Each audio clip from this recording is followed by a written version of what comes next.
బిడ్డలను దీవించండి. రెట్టింపు జ్ఞానాన్ని, జ్ఞాపక శక్తిని దయచేయండి. నిలబడుతున్న నన్ను సిలువ చాటున మరుగు చేసుకునండి. నా మాటలైతే వ్యర్థం, మీ వాక్కులు మాతో ఉంచి మాట్లాడించి మహిమ, ఘనత, ప్రభావాలు మీరే పొందుకోమని మా ప్రభుని, మా రక్షకుడైన యేసుక్రీస్తు ద్వారా అడుగుకుంటూ ప్రార్థన చేస్తున్నాం పరమ తండ్రి. ఆమేన్. క్రీస్తునందు ప్రియమైనటువంటి దేవుని బిడ్డలారా, యేసుక్రీస్తు నామమున మీ అందరికీ ప్రభు పునరుద్ధానపు శుభాలు, వందనాలు తెలియజేస్తున్నాం. ఒకసారి మీ కుడి హస్తాలు పైకెత్తి, క్రీస్తు నేడే లేచెను, క్రీస్తు నేడే లేచెను. చేతులన్నీ ఎత్తండి కదా. దేవుణ్ణి స్తుతించడం కూడా సిగ్గుపడుతున్నారు. కూర్చొని లేవడం కూడా సిగ్గుగా ఉంది మీకు. మీ సిగ్గు ఏమైపోను. కాబట్టి మీ దినము చాలా చాలా సంతోషకరమైనది. మానవుని జీవితంలో చాలా ప్రాముఖ్యమైనది జనన మరణాల పునరుద్ధానపు జీవితం. 2024 సంవత్సరపు ఆరాధన మొదలుకొని ఈ 2025 సంవత్సరపు ఆరాధన వరకు మన పితరులు మన మధ్యలో లేరు. కానీ దేవుడు మనల్ని సజీవులుగా, శ్రేష్ఠులుగా, ఆయన బిడ్డలుగా ఆయన సన్నిధానంలోకి నడిపించి ఆరాధనలో పాలుపందులు పొందించడానికి దేవుడిచ్చిన మహాకృపను బట్టి మొదటిగా దేవునికి కృతజ్ఞత వందనాలు తెలియపరుస్తూ ఉన్నా.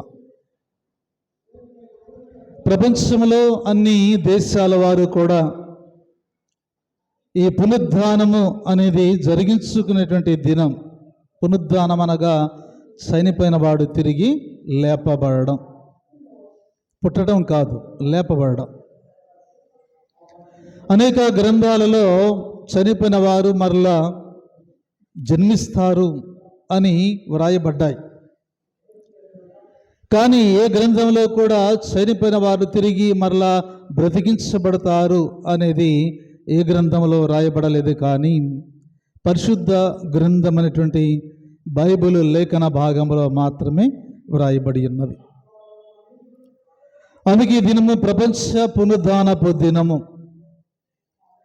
ప్రపంచంలో ఉన్న అన్ని దేశాలు, అన్ని మతాల వారు కూడా ఇక్కడ గంభీరముగా జరుపుకున్నటువంటి పండుగ ఏదైనా ఉంది అంటే అది మొదటి పండుగ పునరుద్ధానపు పండుగ.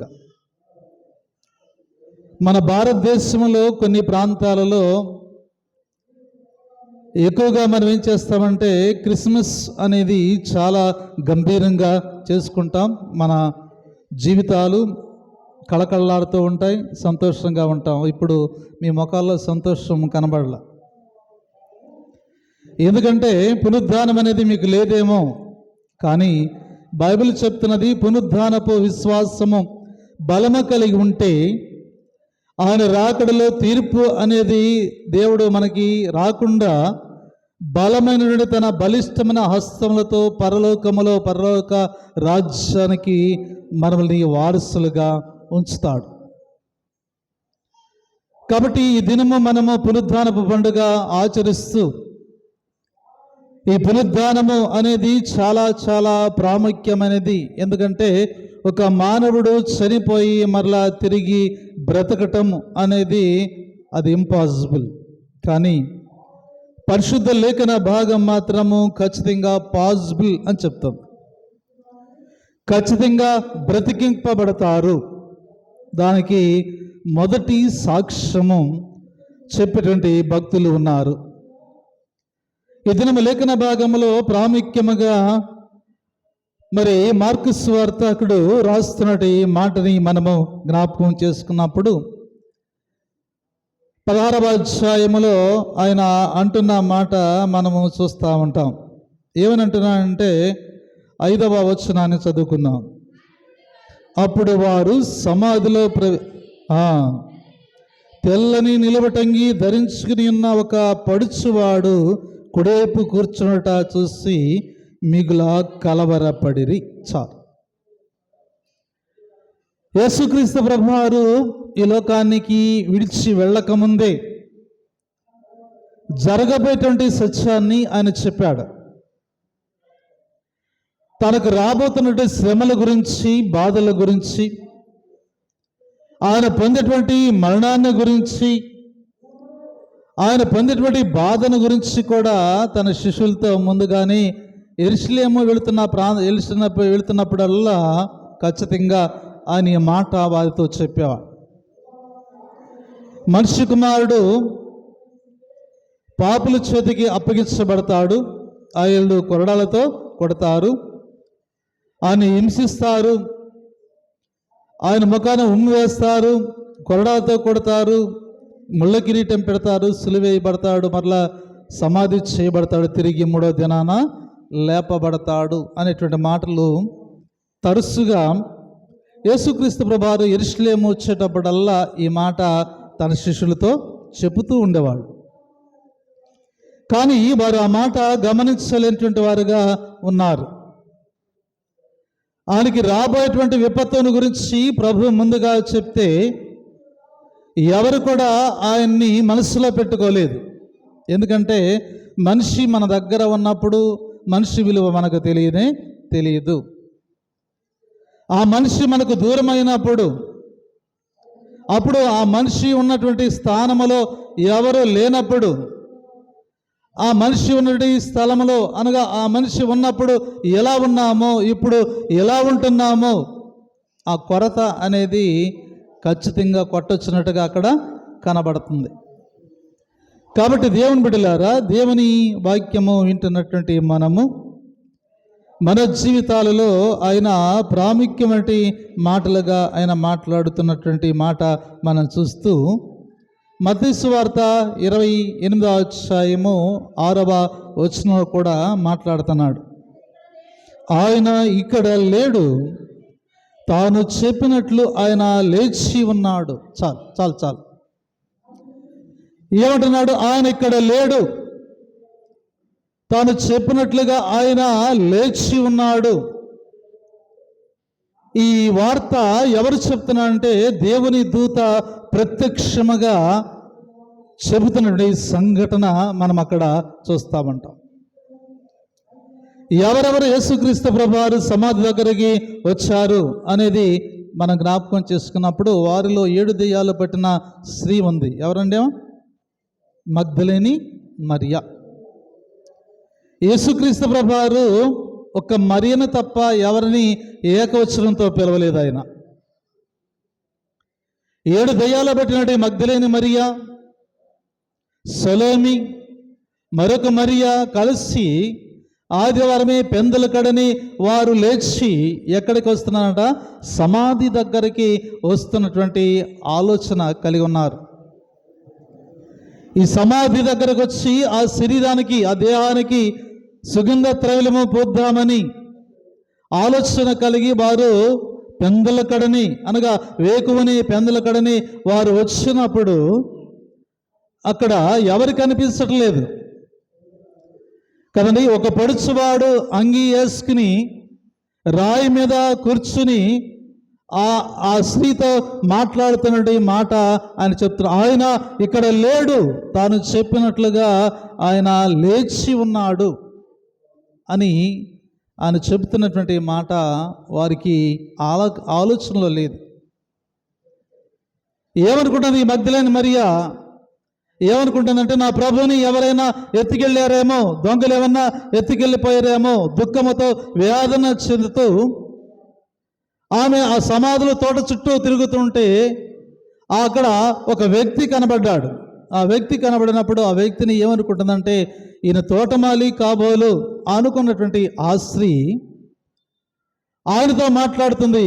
తోటమాలి, నా ప్రభుని ఎవరైనా ఎత్తుకెళ్ళారా అని అడుగుతుంటే అక్కడ సమాధానము రావడం లేదు.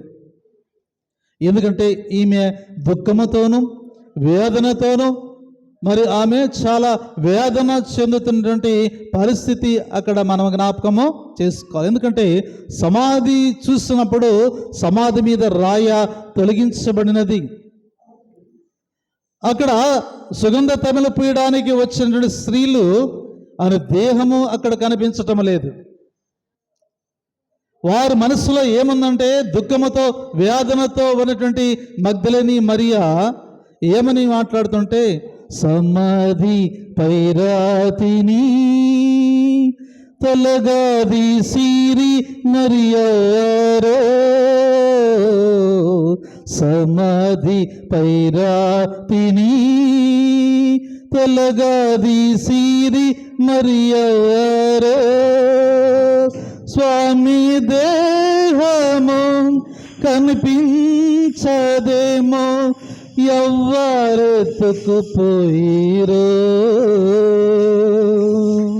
ఆహా దైవమా అక్కట దైవమా దైవమా దైవమా, యేసయ్య లేడిందులో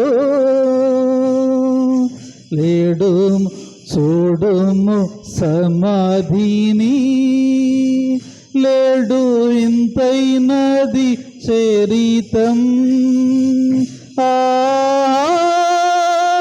దైవమా అక్కట దైవమా దైవమా దైవమా, యేసయ్య లేడిందులో పరిమళ సుగంధముల్ మా ప్రభువుకు తెచ్చితిమి, పరిమళ సుగంధముల్ మా ప్రభువుకు తెచ్చితిమి, ప్రభు పరిశుద్ధ దేహంబుకు పూసి పూజించి వచ్చితిమి, ఆహా దైవమా అక్కట దైవమా దైవమా దైవమా, యేసయ్య లేడిందులో దొంగలెత్తుకుపోయిరా ఆ బంగారు దేహంబును, దొంగలెత్తుకుపోయిరా ఆ బంగారు దేహంబును, దొంగతనము నించుటకై దాన్ని దాసి ఉంచి పెట్టిరా, అయ్యో దైవమా అయ్యో దైవమా దైవమా దైవమా, యేసయ్య లేడిందులో లేడెను ఏమాయేను, యేసయ్య లేడిందులో చూడుము సమాధిని, లేడు ఇంతైనది చరితం, ఆ దైవమా అక్కట దైవమా దైవమా దైవమా, యేసయ్య లేడిందులో. మగ్దలేని మరియా దుఃఖముతో వేదనతో బాధపడుతూ తోటమాలితో తోటమాలి, నా ప్రభుని ఎవరెత్తికెళ్ళారయ్యా కదా, నా ప్రభుని ఎవరెత్తికెళ్ళారు? ప్రభు దగ్గరగా ఉన్నాడు కానీ ఆయన స్వరూపాన్ని చూడాలంటే మగ్దలేని ఆ మగ్దలేని మరియా ఆ వ్యక్తితో మాట్లాడుతున్న తోటమాలి అనుకుని, ఎందుకంటే తన కళ్ళ నిండా నీళ్లతో ఆ కన్నులు సరిగా కనిపించకుండా ఆ దుఃఖముతో వేదన చెందుతున్నటువంటి ఆ మరియా ఆ వ్యక్తిని చూసి తోటమాలి అనుకుంటుంది తప్ప ఆయన ప్రభు అని ఆమెకి తెలియదు. ఎప్పుడైతే తోటమాలి నా ప్రభుని ఎవరెత్తుకెళ్ళారయ్యా అని అడిగినప్పుడు ఇక్కడ మగ్దలిని మరియతో ప్రభు ఏకవచనంతో మాట్లాడుతున్న మాట మొదటిసారి అది మరియా అని చెప్తున్నాడు. మరియా అనేటువంటి మాట పలికేది ఒక ప్రభు తప్ప మరి ఎవరు ఆమెని మరియాని పిలిచే వ్యక్తి కారు. ఈ మాట ఎప్పుడైతే మరియా అని అనగానే వెంటనే బోధకుడా అని చెప్తున్నది కదండి. హీబ్రూ పదంలో రబ్బీ అని చెప్తుంది. నేను లేచినట్లుగా మన సహోదరులకి చెప్పు. మొదటి పునరుద్ధానపు దర్శనం, ఏ స్త్రీ అయితే వేదన వనములో పాపము చేసి శాపాన్ని, పాపాన్ని, మరణాన్ని తెచ్చుకుని నెట్టివేయబడిందో, ఏ స్త్రీ అయితే పాపంలోనే మరి చనిపోతుందో ఆ స్త్రీకే అమ్మా ఏంటి గొడవ, ఆ స్త్రీకే మొదటిగా పునరుద్ధానపు దర్శనాన్ని చూపించాడు. మొదటి పునరుద్ధానపు దర్శనాన్ని మగ్దలేని మరియా 7 దయ్యాలు పట్టినటువంటి స్త్రీతో దేవుడు తప్పనిసరిగా మొదటి దర్శనాన్ని చూపించిన సందర్భాన్ని మనం ఇక్కడ జ్ఞాపకం చేసుకోవలసిన వారమై ఉన్నాము చెప్తున్నాం. కాబట్టి దేవుని బిడ్డలారా, ఈ మొదటి దర్శనం ఎవరిది అంటే మీదే, స్త్రీలదే. కానీ స్త్రీలు శ్రేష్టమైన వారు, మంచి మనస్సు కలిగిన వారు. రెండోదిగా ప్రభుని ఆరాధించడానికి, ప్రభుని గణపరచడానికి వారి హృదయాలని, గర్భాన్ని త్యాగము చేసినట్టు మూర్తుల్లో శ్రీమూర్తులు చాలా గొప్పవారు. కాబట్టి క్రీస్తునందు ప్రింటంటే దేవుని బిడ్డలు, అందుకే ఈ దినము ఆయన ఇక్కడ లేడు, ఆయన తాను చెప్పినట్లుగా లేచి ఉన్నాడు. కానీ నాడు అంశములకు మనం వెళ్ళినప్పుడు క్రీస్తు ప్రభు తిరిగి లేచుట వలన మనకు కలిగేటువంటి లాభాలేంటి, ఏ లాభము కలిగింది, ఆయన తిరిగి లేవడం ద్వారా మనకేమైనా లాభము కలిగిందా? అప్పుడే నిద్రపోవద్దు కదండి, మీకన్నా ఎక్కువగా కష్టపడ్డా నేను కూడా, ఏంటి కదా. కానీ ఇక్కడ ఏమంటున్నానంటే ప్రభు తిరిగి లేచటం వలన ఏమైనా లాభముందా, మనకేమైనా లాభముందా? ఈస్టర్ పండుగ జరుపుకుంటున్నాం, మనకేమైనా లాభముందా కదండి? లాభం ఏమైనా ఉందా? మీకు నూతన వస్త్రాలు తేలేదేమో మీ భర్తలు, అందుకే మీకు లాభం లేదు కదా. మీ ముఖంలో సంతోషం కనబడదల్లా. నేను టీచర్ గారు ఎక్కడుంది అనుకున్నా, చాలా అక్కడ ఉంది చూశాను. మీ ముఖాల్లో సంతోషం, ఇటు పక్క అన్నవాళ్ళు కొంచెం సంతోషంగా ఉన్నారు, కానీ ఇటు పక్క ఏందో దిగులుగా ఉన్నారు కదా. ప్రభు మిమ్మల్ని దర్శించే దినం వస్తుంది, తొందరపడగాకండి. కాబట్టి దేవుని బిడ్డలారా, అందుకే అన్నాడంటే ప్రభు తిరిగి లేచటం వలన మనకి కలిగేటువంటి లాభం ఉందా అంటే లాభము ఖచ్చితంగా ఉంది. ఆ లాభం ఏంటంటే మనము నీతిమంతులుగా తీర్చబడకు యేసుక్రీస్తు ప్రభువారు లేపబడి ఉన్నాడు. మొట్టమొదటి పాయింట్ అది. మనం నీతిమంతులుగా తీర్చబడకు యేసుక్రీస్తు ప్రభువారు మృతుడై తిరిగి లేపబడ్డాడు. ఇది పునరుద్ధానానికి దాని దర్శనం అని చెప్తున్నాను. అందుకే ఇక్కడ లేఖన భాగాన్ని జ్ఞాపకం చేస్తున్నారు. ఎవరు నీతిమంతులుగా తీర్చబడతారు? ఎవరు నీతిమంతులుగా తీర్చబడతారు? మనం నీతిమంతులుగా తీర్చబడడానికి అనేక కార్యాలు చేస్తాం. అన్నదానం, వస్త్రదానం, రక్తదానం, ధర్మ కార్యాలు చేస్తాం. కానీ వాటి వలన మనం నీతిమంతులుగా తీర్చబడం. మరి దేని ద్వారా మనం నీతిమంతులుగా తీర్చబడతాం? యేసుక్రీస్తు ప్రభువారు లెగవటం ద్వారా మనము నీతిమంతులుగా తీర్చబడడానికి గల కారణం ఏంటంటే ఒక్కసారి రోమాపత్రికలకు వెళదాం. రోమాపత్రిక 4వ అధ్యాయము 25వ వచనాన్ని చదువుకుందాం కదండి. ఆయన మన అపరాధము నిమిత్తము అప్పగింపబడి మనల్ని నీతిమంతులుగా తీర్చబడకు లేపబడిను. మనల్ని నీతిమంతులుగా తీర్చబడడానికే యేసుక్రీస్తు ప్రభువారు లేపబడ్డాడు. ఎందుకు లేపబడ్డాడు? ఎవరు నీతిమంతులుగా తీర్చబడతారంటే మన అపరాధముల నిమిత్తము అప్పగింపబడి మనల్ని నీతిమంతులుగా తీర్చబడ్డకు ఆయన లేపబడ్డాడు. మన అపరాధముల నిమిత్తం ఆయనే అప్పగించబడ్డాడు, ఆయనే శిక్ష విధించబడ్డాడు, ఆయనే మరణించాడు, ఆయన మరి తిరిగి లేపబడ్డాడు. ఈ కార్యం చేయాల్సింది ఎవరు? మనమే. మనకు ఆ శక్తి లేదు. ఇక చనిపోతే తిరిగి లేవడం అనే శక్తి మనకి లేదు. ఎందుకంటే ఈ శరీరం అంతా పాపముతోనే ఉన్నది. మనం చనిపోతే 3వ రోజుకి వాసన వస్తాం, కానీ ప్రభువు చనిపోతే ఆ పరిశుద్ధ శరీరము కుళ్ళు పట్టలేదు.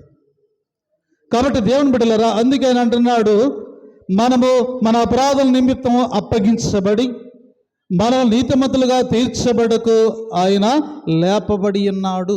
మనల్ని నీతిమంతులుగా తీర్చబడడానికంట ఆయన లేపబడినాడు. రెండవదిగా యెషయా గ్రంథము 64వ అధ్యాయము 6వ వచనములు అన్నాడు, మా నీతి క్రియలన్నయు మురికి గుడ్డ వలె ఆయను, మేమందరము ఆకుల వలె వాడిపోతేమి, గాలివాన కొట్టుకుని పోవునట్లుగా మా దోషము మమ్మలను కొట్టుకొని పోయెను అని చెప్తున్నా.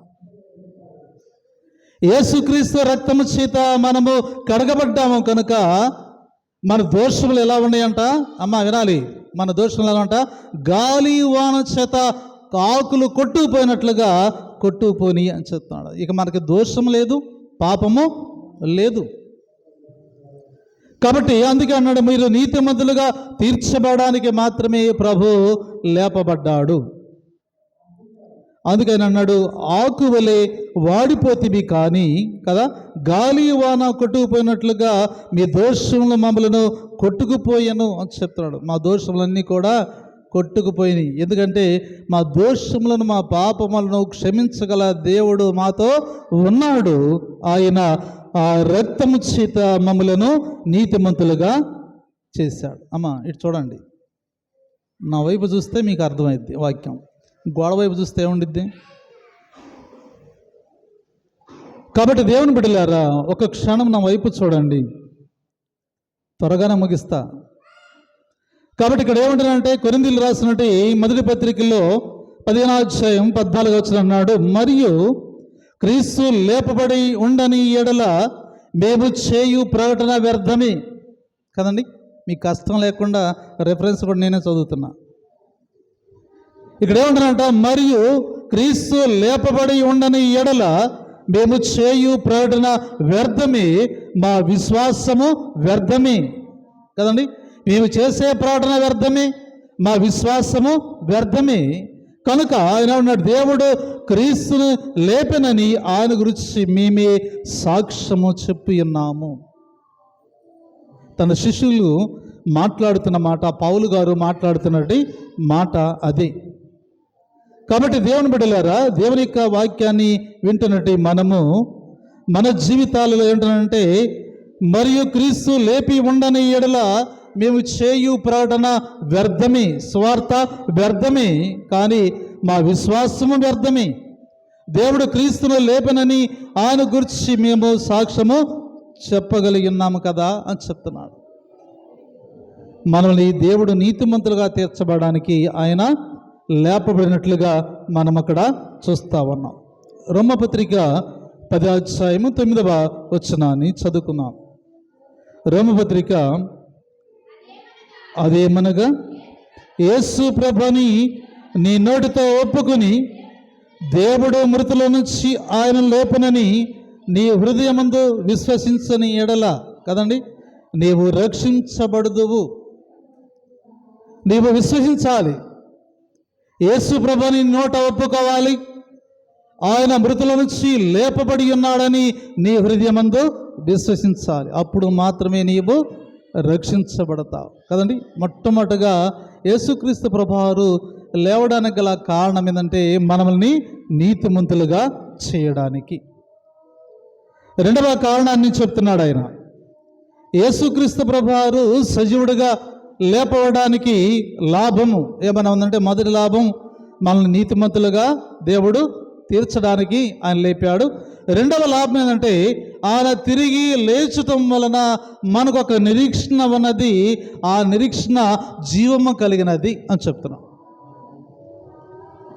రెండవ పాయింట్ అంటున్నాడు ఆయన తిరిగి లేచటం వలన మనకు ఒక నిరీక్షణ ఉన్నది, అది కూడా జీవము కలిగినది అని చెప్తున్నాం.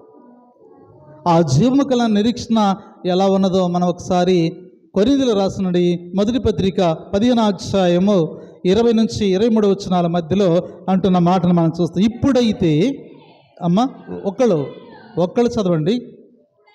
ఇప్పుడైతే నిద్రించిన వారిలో ప్రథమ ఫలముగా క్రీస్తు మృతుల నుంచి లేపబడి ఉన్నాడు. చాలు చాలు చాలు చాలు. చూడు, ఇక్కడ ఏమంటున్నాడంటే ఆయన తిరిగి లేచడం వలన మనకు ఒక నిరీక్షణ ఉన్నది. ఆ నిరీక్షణ ఎలాంటిదంట? జీవము కలిగినది అని చెప్తున్నా. ఆ నిరీక్షణ చనిపోలేదంట, ఆ నిరీక్షణ జీవము కలిగి ఉన్నది. అనగా జీవం అంటే బ్రతికి ఉన్నది, అనగా మన విశ్వాసము నిరీక్షణ బ్రతికి ఉన్నది కనుక అది జీవముతో కూడి ఉన్నది అని చెప్తున్నాడు. అందుకే ఇప్పుడైతే నిద్రించిన వారిలో ప్రథమ ఫలముగా క్రీస్తు మృతుల నుంచి లేపబడి ఉన్నాడు. ఈయనేనా లేపింది? మొట్టమొదట లేపబడింది ఈయనేనా? ఇంకెవరన్నా ఉన్నారా? ఏమ్మా, ఈయనేనా లేచింది? ఇంకెవరన్నా ఉన్నారా? లాజరు లేపబడ్డాడు. ఇంకా చెప్పాలా? ఇంకా ఇంకా కదా, వారు లేపబడలేదు కదండి, వారు మరలా నిద్రించారు. ప్రథమ ఫలముగా లేపబడిన వ్యక్తి ప్రభు అయినటువంటి క్రీస్తు. వారికి మరణం ఉంది కదండి. బేతనియ లాజర్ని ప్రభు లేపినప్పుడు ఆయన మరణించకుండా ఎలాగ ఉన్నాడంటే మరణించాడు కదండి. దేవుని యొక్క ప్రణాళిక ప్రకారము లాజరు చనిపోలేదు, బ్రతికించబడ్డాడు. కానీ మరలా తిరిగి ఆయన చనిపోయాడు. కానీ ప్రభువు బ్రతికి చనిపోయాడు, మరలా తిరిగి లేపబడ్డాడు. అనగా ప్రథమ ఫలముగా ఎవరు ముందు లేపబడి ఉన్నారంటే క్రీస్తు మృతుల నుంచి లేపబడి ఉన్నాడు అని చెప్తున్నాడు. 23వ వచనంలోకి మనం వెళ్ళినప్పుడు ప్రతి వాడును తన వరుసగానే బ్రతికింపబడుదురు. ప్రథమ ఫలముగా క్రీస్తు, తర్వాత క్రీస్తు వచ్చినప్పుడు ఆయన వారు బ్రతికింపబడుదురు. ఎవరు ఆయన వారు? నువ్వు నేనేనా? అమ్మ వినాలి. ఎవరు ఆయన వారు?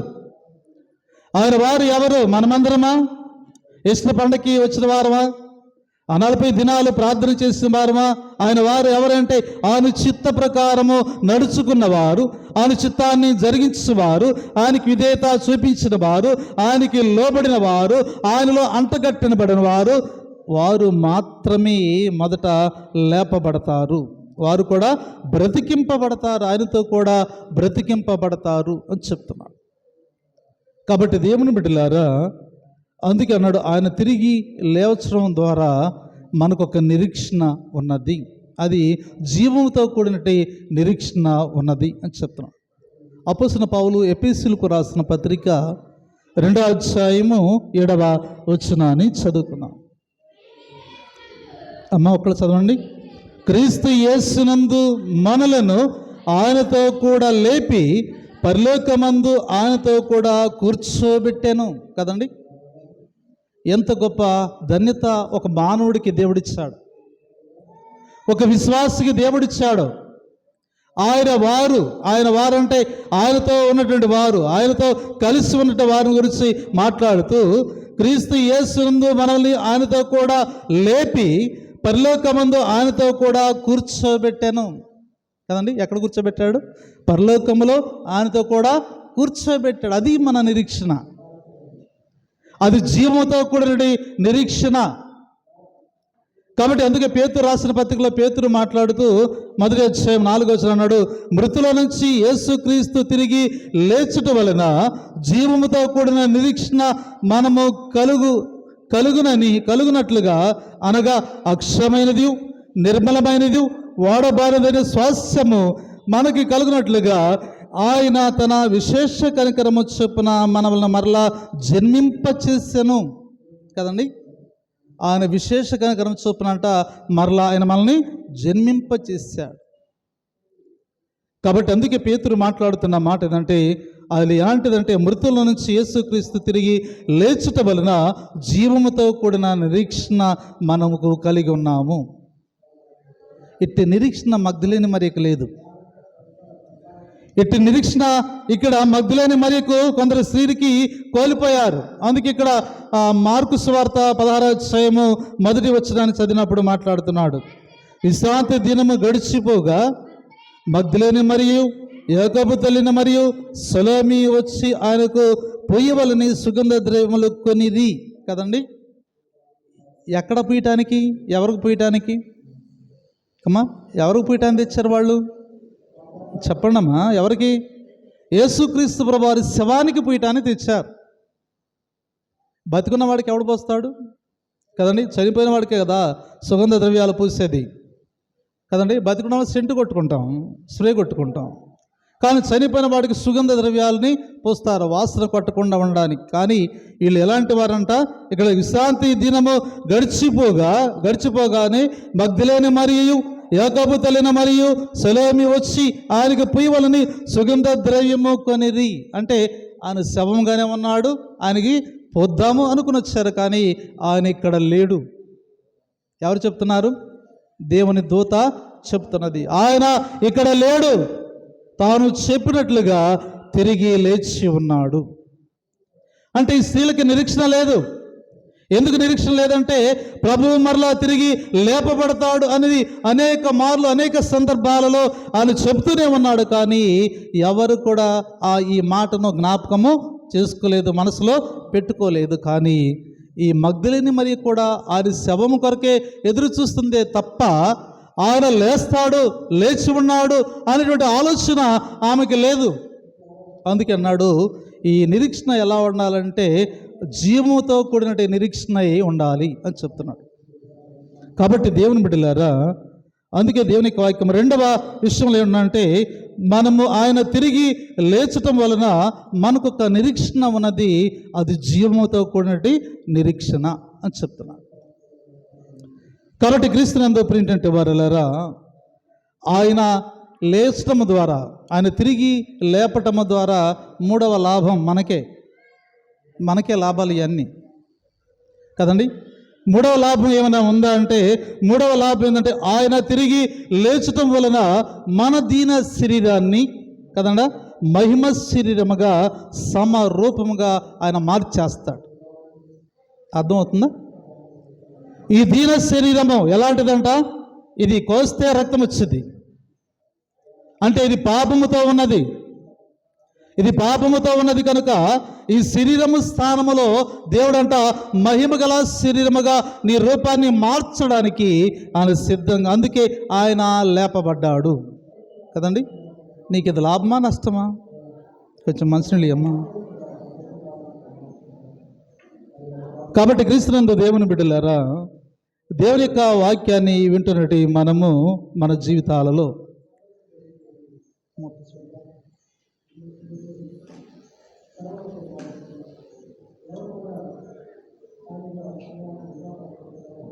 మూడవ విషయం ఆయన మాట్లాడుతున్నాం అదంటే ఆయన తిరిగి లేచుట వలన మన దీన శరీరంని మహిమగల శరీరముగా దాన్ని మార్చివేస్తాడు. ఈ శరీరం ఎలాగే ఉంటుంది, కానీ ఎముకలు ఉండవు, రక్తం ఉండదు, నరాలు ఉండవు కదండి. ఇదంతా మహిమతో కూడిన శరీరముగా మార్చబడుతుంది. ఎప్పుడు మార్చబడుతుందంటే ప్రభువు తిరిగి మరలా రానైన దినమును కదండి మనం సిద్ధపడి మనం ఎత్తబడినప్పుడు ఒక శబ్దధ్వని ఆకాశం నుంచి పరలోకం నుంచి ఊదినప్పుడు అంట ఆ శబ్దధ్వని భూలోకంలో ఉన్న ప్రజలకు వినబడుతుంది. వినబడిందా మీకు ఎప్పుడన్నా? వినబడిందా?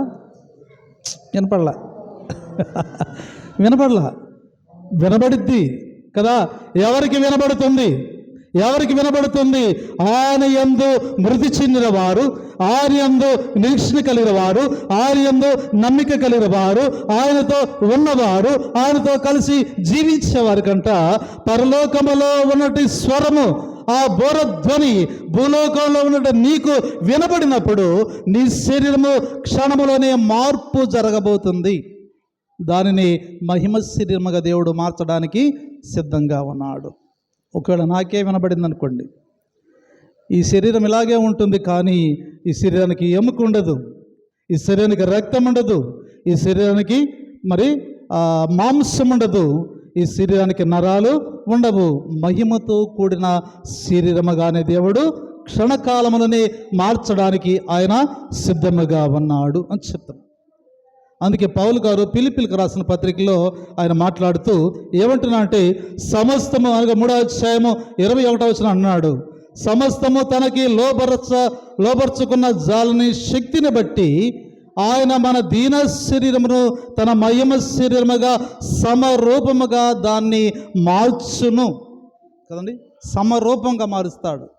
ఇప్పుడు నువ్వు ఎంత బరువు ఉన్నావో ఆ నిత్య శరీరం కూడా అంతే బరువు ఉండిద్ది కదండి. నువ్వు ఈ శరీరంతో మునిగిపోతావు, ఆ నిత్య శరీరంతో నువ్వు మునిగినా తేల్తావు. బరువు అలాగే ఉంటుంది కదండి. చాలామంది ప్రశ్న వేస్తారు, కేజీ ఇనుము బరువా కేజీ దూది బరువా అంటే ఏం చెప్తాం మనం కదండి. ఇనుమే బరువు అంటాం, మరి దూది కదా, రెండు ఒకటే. కానీ దేవుడు అంటున్న మాట ఏంటంటే, ఇదే శరీరము నీటిలో ఉన్నప్పుడు మునుగుతుంది, ఇదే శరీరము దేవుడు మరలా తేల్చడానికి సిద్ధంగా ఉన్నాడు. ఇదే బరువునిస్తాడు, ఇదే అనగా శరీరం ఉంటుంది, ఇదే రూపం ఉంటుంది, కానీ మహిమ మాత్రం ఉంటుంది, మహిమ మాత్రము ఉంటుంది అని చెప్తున్నాడు. నిజంగా మనం చనిపోతే ఏ శరీరంతో లేపబడతామండి చెప్పండి? ఏ శరీరంతో లేపబడతాం? మనం చనిపోయామనుకోండి, ప్రభు వస్తున్న సమయమందు మనం ఏ శరీరంతో లేపబడతాం, ఏ పలుకతో లేపబడతాం? అమ్మా, మహిమ శరీరం అని తెలుసమ్మా, పోలిక కదా. ఏ పోలిక? నీ పోలికతో లేస్తావా? ఎందుకని కదా, నీ పోలికతోనే లేపుతాడు దేవుడు కదండి. తన పోలిక చొప్పున నిన్ను చేశాడు కాబట్టి అదే పోలిక చొప్పున తిరిగి ఆయన లేపుతాడు. కానీ శరీరం మాత్రమే మార్పు చెందింది, రూపం మారదు. కాబట్టి క్రీస్తునందు ప్రింట్ దేవుని బిడ్డ అయితే బంధాలు ఉండవు, అనుబంధాలు ఉండవు, ఆప్యాయతలు ఉండవు. అయ్యో నా తండ్రి అని నువ్వు చెప్పినా ఆయనకి తెలియదు, నేను నీ కొడుకునయ్యా అని చెప్పినా నీకు తెలియదు. ఎందుకంటే మీ రూపం ఒకటే ఉంటుంది, కానీ శరీరాలు మారిపోతాయి, మహిమ శరీరంగా మార్చబడుతుంది. బంధాలు, అనుబంధాలు, ఆప్యాయతలు ఎక్కడా పరలోకమందు ఉండవు, భూలోకంలో మాత్రమే ఉంటాయి. అవి కూడా ఎక్కడికంటే ఇక్కడ ఎవరికి వెళ్తామట అక్కడికి వెళ్ళినప్పటికీ వల్లకాటి వరకే మన బంధాలు కదండి, అక్కడికి మాత్రమే ఉంటాయి. ఎప్పుడైతే పాతి పెడతామో అప్పుడు స్నానం చేసి బయటకు వచ్చేస్తాం, ఇక బంధాలన్నీ కట్ అయిపోతాయి, తెగిపోతాయి. కాబట్టి దేవుని బిడ్డలారా, దేవుని వాక్యాన్ని వింటున్న మనము ఆయన అంటున్న మాట ఏంటంటే, ఆయన తిరిగి లేచటం వలన మన దీన శరీరమునని మహిమల దానిగా మార్చడానికి ఆయన సిద్ధముగా ఉన్నాడు. కొరింథీయులకు రాసిన మొదటి పత్రిక 15వ అధ్యాయము 44వ వచనాన్ని చదువుకుందాం. అమ్మా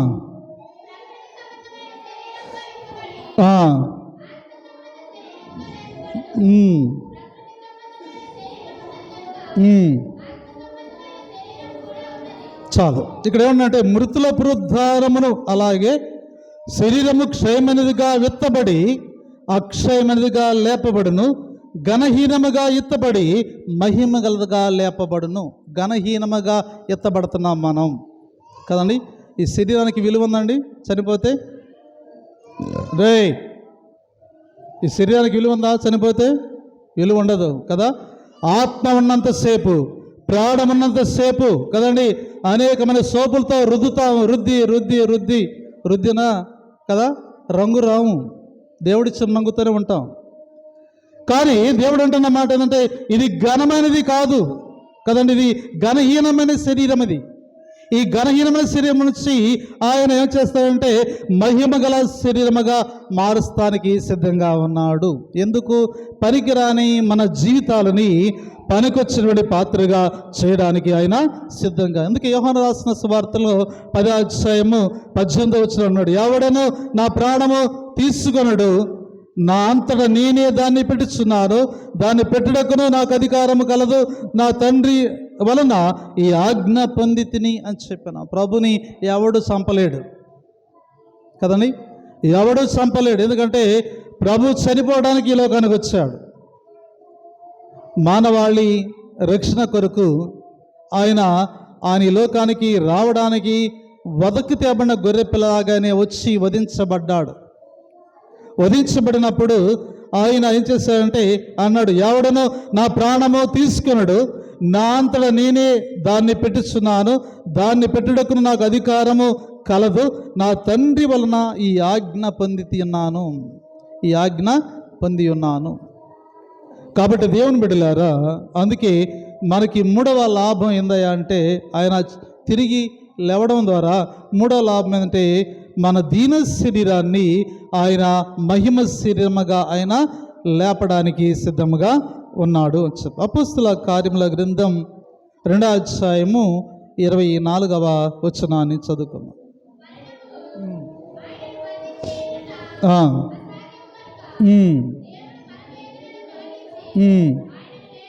చాలు కదండి.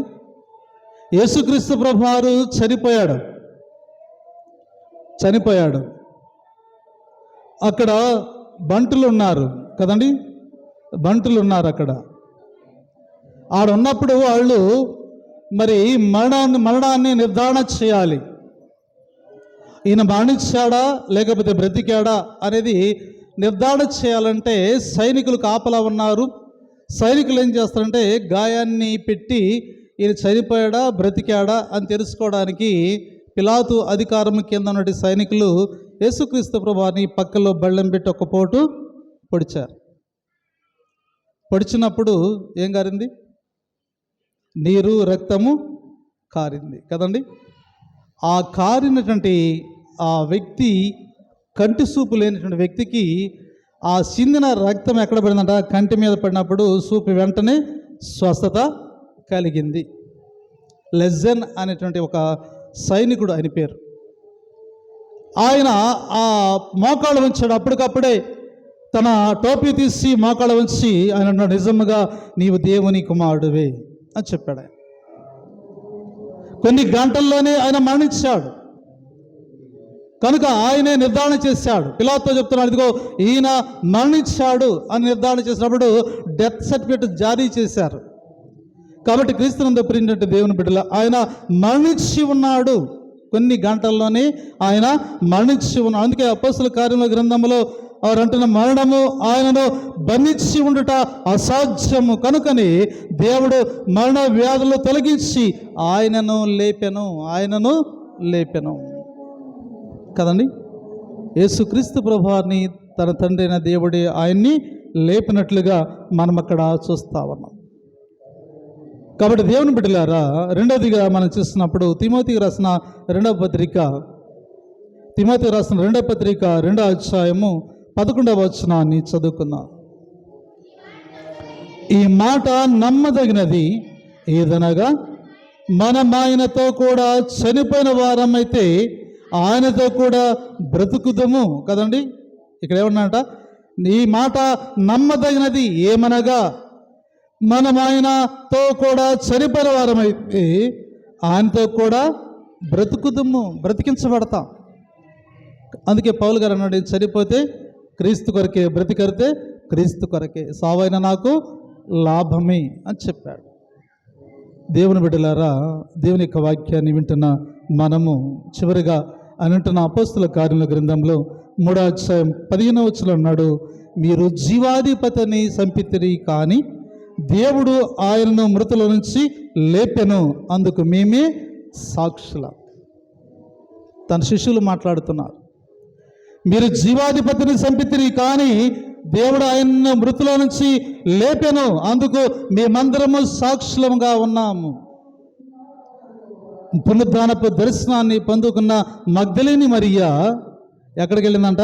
శిష్యుల దగ్గరికి వెళ్ళి, సహోదరులారా, ప్రభు తిరిగి లేచి ఉన్నాడు, నేను చూశాను, నాతో ఆయన మాట్లాడాడు, నేను కూడా ఆయనతో మాట్లాడానంటే ఎవడు నమ్మలా.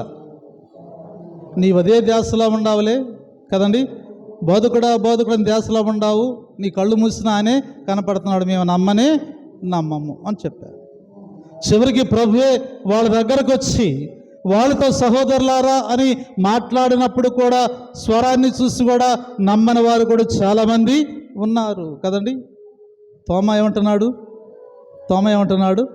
నేను నమ్మను, నీ చేతి గాయాల్లో నా ఏలు పెట్టేంత వరకు నేను నమ్మను. ఎందుకంటే సిలువేసిపడినటువంటి గాయాలు ఉన్నవి. ఆ గాయాలు చూడాలి, నిర్ధారణ కదండి, నిర్ధారణ చూడాలి. తోమాకి అనుమానము కలిగి ఏమన్నాడంటే, మీరు ఎన్ని చెప్పినా నేను నమ్మను, ఎందుకంటే ఆయన చేతుల్లో గాయాల్లో వేలు పెడితే తప్ప నేను నమ్మను. కాబట్టి దేవుని బిడ్డలారా, పునరుద్ధానము అనేది జరిగింది, దానికి మేమందరము కూడా సాక్షులమై ఉన్నాము అని చెప్తున్నాడు.